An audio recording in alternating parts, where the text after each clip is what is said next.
Let's return to This Week in America. Here's your host, Rick Bratton. Welcome back, everybody, coast to coast, This Week in America. The charming children's book, The Adventure of Pinkus MaGee, by Denise Steele, is the tale of Pinkus MaGee as she starts her day thinking about the fun she will have with her aunt that day when a butterfly flutters by her. She's mesmerized by the gracefulness of the butterfly as she watches its every move. And before she knows it, she starts shrinking to the size where she can get on the butterfly's back. And they fly away together, and that begins her adventure. Denise was born and raised in California. For the first 10 years of her life, she lived in the country. Because her dad started horseshoeing for a living, he needed to work in a cooler climate than where they were living in the San Juaquin Valley, so her family moved to the San Francisco Bay Area. At first, the change of lifestyle by moving from country life to that of living the suburbs of San Francisco was difficult, but she eventually considered the move a blessing.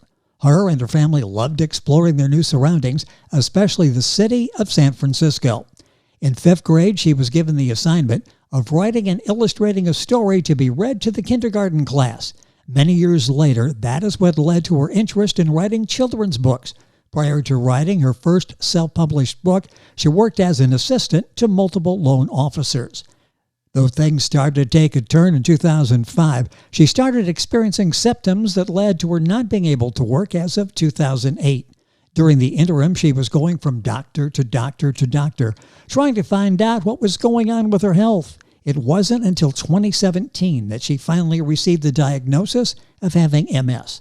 As the saying goes, when one door closes, another door opens. Suddenly, not being able to work was a door closing, but discovering her interest in writing children's books was the door that opened. Denise Steele, author of The Adventure of Pinkus MaGee, joins us on This Week in America. Denise, welcome to the program. Hi, thank you for having me. What a wonderful job you've done with this book and your other books, which we will talk about during the course of the interview. Denise Steele, the author of The Adventure of Pinkus MaGee. Let's go back to that 5th grade experience. What was it about that? What do you remember about the assignment and writing that story?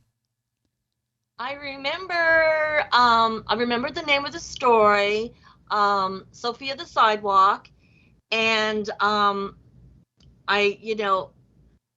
had to do like one illustration, and I wish that I had kept the book, but I never did. I didn't keep it, but years later I tried to, rethink it and, try to rewrite it again. And then I read the story to a little girl, and she really liked it, and she said that I will never litter again.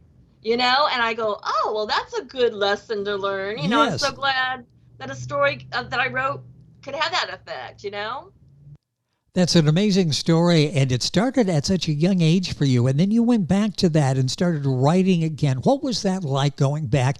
You've got an interest in children and guiding children, and it comes through in the books that you've written. What's it been like to go back and write stories that have a positive impact on a child's life?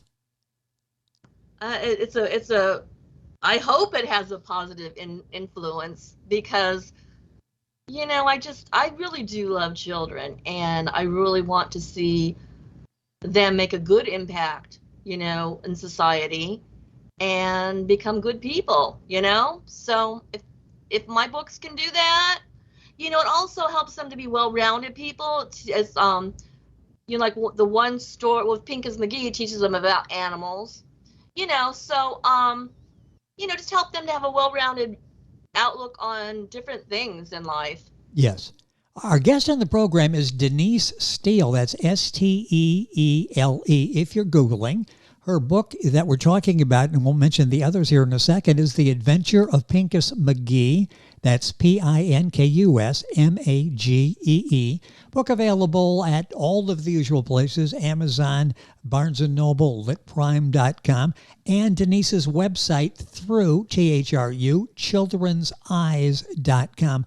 I want to talk about the website because if you go there, you can talk about this. You can write a review on your books. Talk about what the audience can do in writing a review.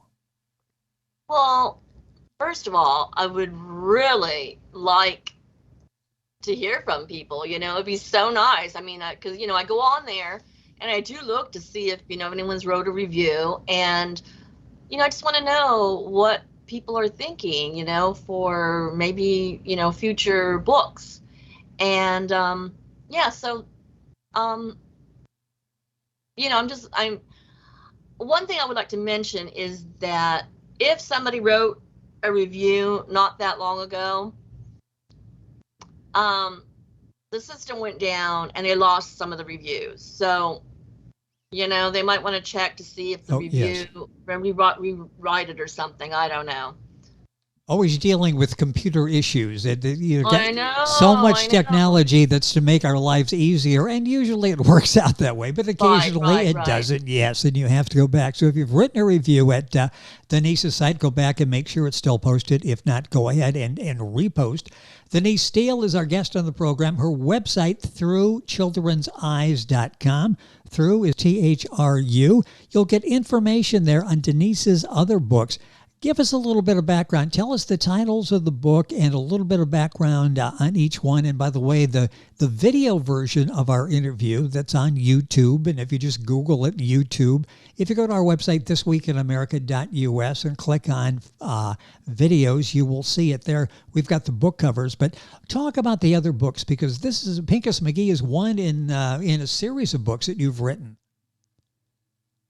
Right.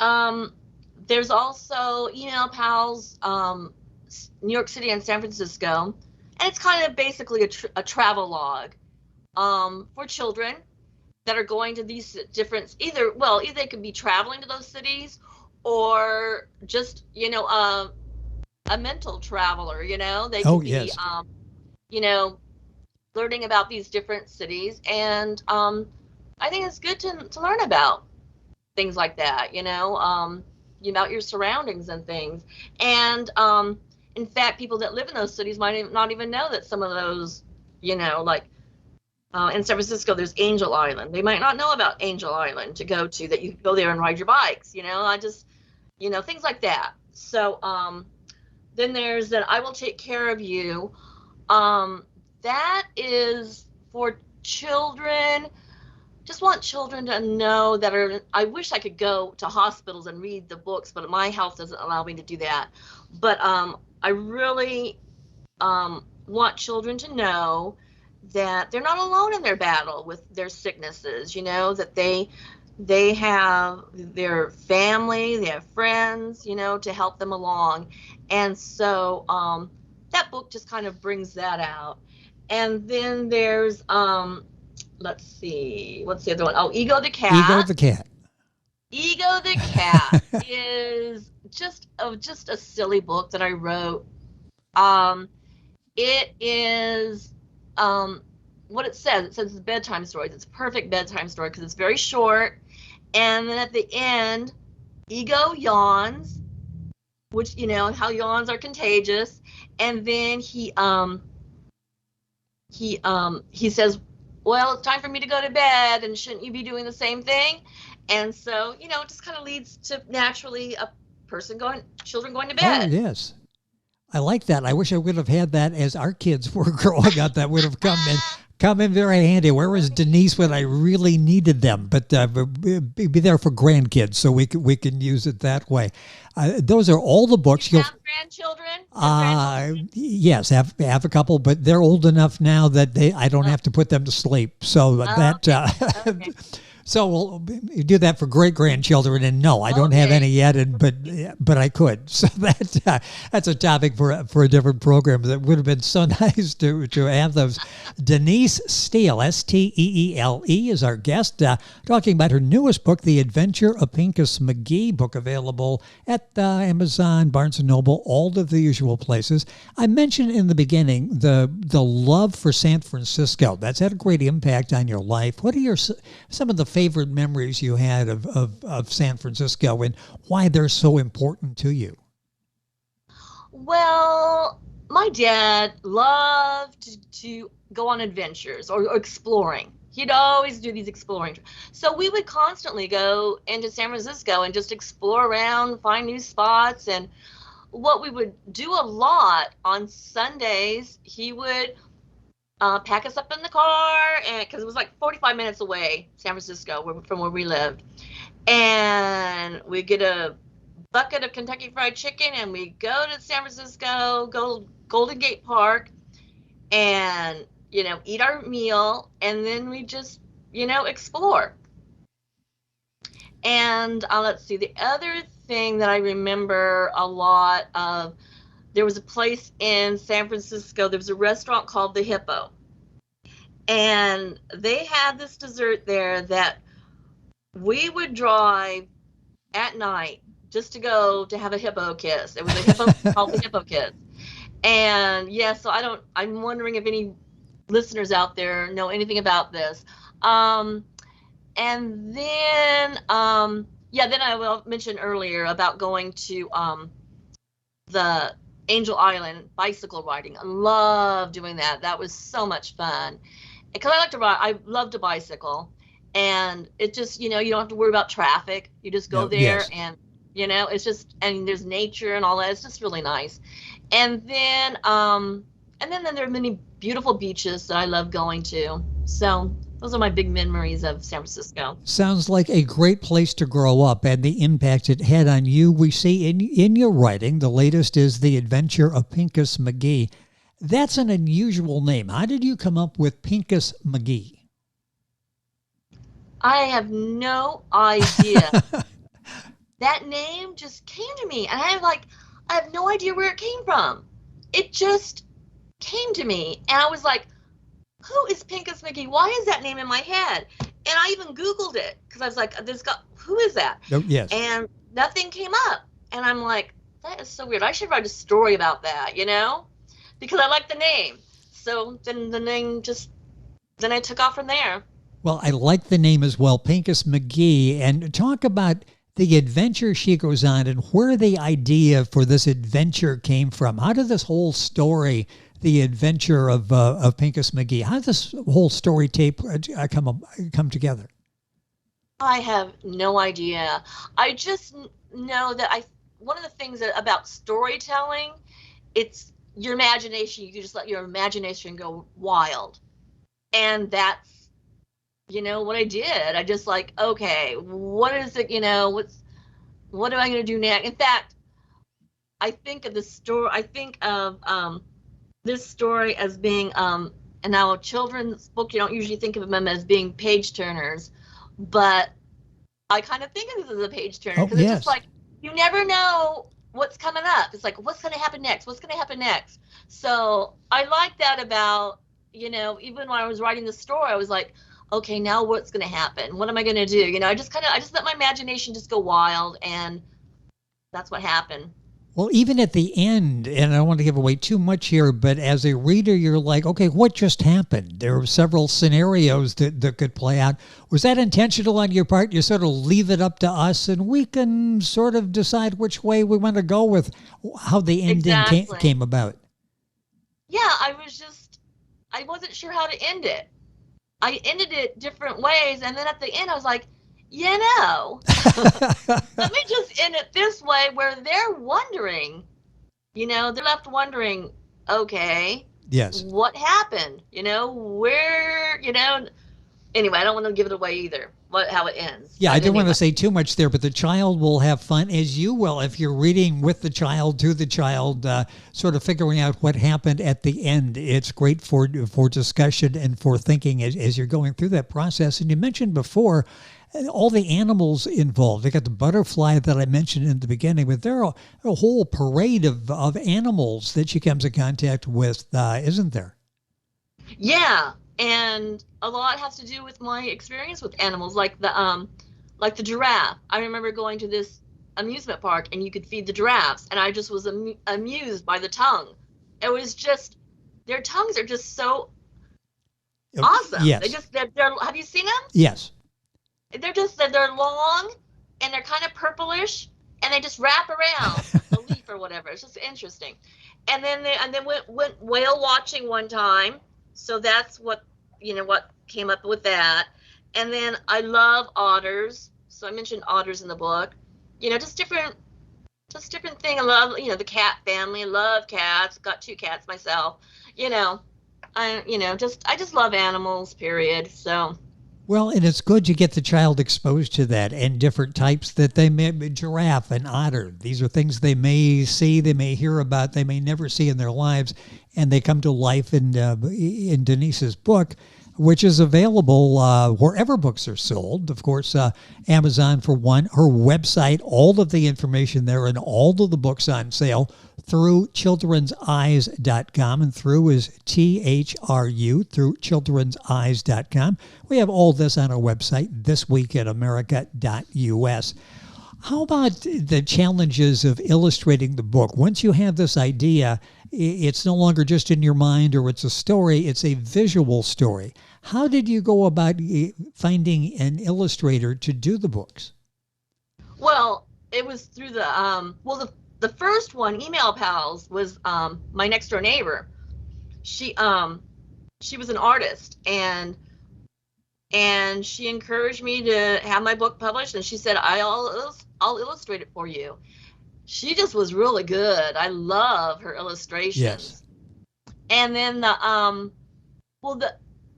other illustrations were from I went through a self-publishing publisher, and they just did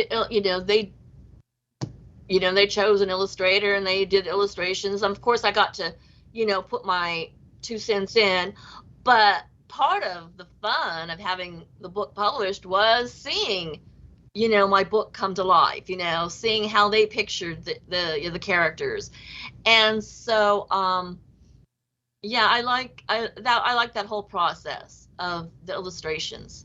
Well, in all the books, they are beautifully illustrated. They really do a nice job of taking the story and taking it to a different level. We can visualize as we're reading the copy that Denise has written. 4 books available now at her website through children'seyes.com. What are you working on now? I'm not really sure. I have one in mind, but I'm not really, I don't know. I'm not really sure. I'm just wanting to see how these ones do, and if they, if they sell, then I guess I'll continue, but otherwise I'm not really sure. Well, you're doing a wonderful job with this, and the books are so well done and so meaningful, and they're available, and you can support Denise by picking up a copy of any of the books or a series of the books by going to our website through children'seyes.com, and through is THRU. Denise Steele, you can Google that and get all the information, and of course we've got all of that on our website as well. Who influences you as a children's writer? Was there anybody along the way as a child that you particularly enjoyed reading or influences you now? Or is this just sort of your interest that you've developed on your own? I think it was my teacher, the 6th grade teacher, her, Yes. She really was very much into getting a person to use their imagination, being creative. That teacher emphasized creativity like nobody I've ever known, and I know that she liked that. I'm a creative person anyway, and she really encouraged that, got that out of me, and I got to see the importance of it, and how good it is to be creative, so that's kind of how it came about. Well, so often it goes back to a teacher who was able to spark something, and the creativity and the love of writing that she was able to do for you. What does it feel like when you get response, when you have a child that enjoys the book and you get that feedback, read a review, or a parent talking about how this book, there's really quality time they could spend with the child, or the child would go off and read this and get lost in this world of travel as you have in one book, or Pinkus MaGee in another. What's it feel like when you touch a child on that level? Well, unfortunately, I really haven't had that much experience because the books are just now coming out. That's why we're doing this Yes. talk show, is because so people can get to know about the books, and hopefully they'll write in, and give me a review, and let me know how their kids think about the books and all that.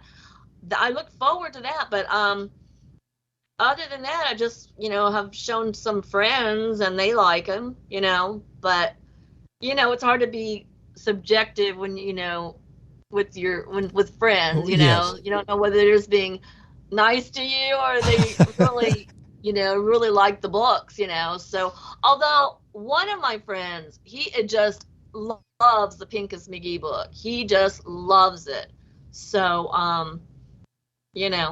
that's Well, the only one I've really gotten feedback on. we would encourage, because this new process that Denise is going through, get a copy of one of the books, of all of the books, go write a review and give her some feedback so she's got knowledge on where to go with this creative career that she started now, the second career in writing, returning to fifth grade and all the pleasure she had in writing. So give her a little bit of feedback as you're reading all of these. Denise, it's been a pleasure to have you on the program. I thank you so much for this. Oh, thank you for having me. You Very are nice. you were doing a remarkable job with this. I love the books. I love the illustrations. I love the messages. I love the imagination you tap into in the reader, a child and a grandfather as well. So, continued success. Thank you for joining us on the program today. Thank you. It has been our pleasure. Our guest is Denise Steele, Steele. The book is The Adventure of Pinkus MaGee, one of 4 books available through Denise. Her website is through, THRU, childrenseyes.com. Book available at Amazon, Barnes & Noble, litprime.com, all of the usual places, and information available on our website, thisweekinamerica.us. And we're back on today's program right after these messages. This Week in America is online. You can visit our website, thisweekinamerica.us. Scott Pinkerton, associate producer of This Week in America. Jay Anderson, segment producer. Ben Watson, webmaster. Otto Bechet, director of engineering and TV production. This Week in America produced and is a trademark of Blue Funk Broadcasting, LLC. For information on all of our guests and to listen to this week's show, our website again at thisweekinamerica.us. And I'm Sean Bratton, executive producer of This Week in America.